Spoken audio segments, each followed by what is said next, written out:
Well, I think they should start to focus more on suppliers and not be too buyer-centric, and not just keep their conversations amongst themselves to interoperability and agreements and things like that. They should focus more on making it easy for suppliers to use existing applications to use their service, rather than just expect them to step up and do whatever they get asked to do.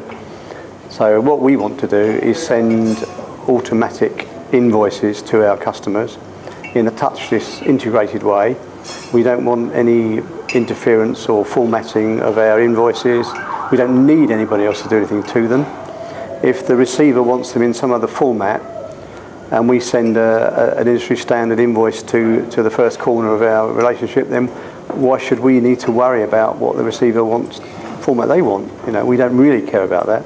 We don't actually want to have to pay a service provider to format that into the format for that customer, because we've already done our bit. We've issued a compliant invoice, and the whole thing gets out of hand when we lose control of the invoice, when it reaches a service provider who then says he's going to reformat it and then issue it again with a new signature.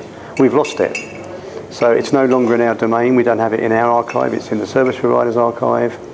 We need to get it back. What format is it in then? And will it fit into our archive in this new format? So can we satisfy an audit? Can we get them all in one place? At the moment we have invoices everywhere. We don't want to use portals. We don't want to do manual processes. We want touchless.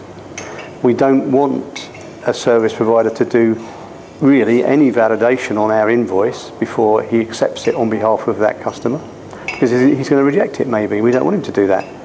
You know, that doesn't happen with a paper invoice. It gets delivered. If it's not acceptable, there's some negotiation goes on. And we don't want service providers looking at our invoices saying, no, we don't like that because the PO's wrong, PO number's wrong.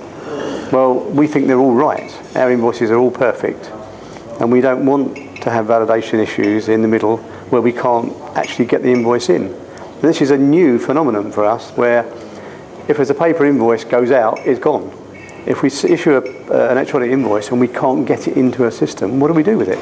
It's in limbo, and we don't want that to happen. So we need service providers to give us more credibility and discuss more with us about what we can do and how we can work better together.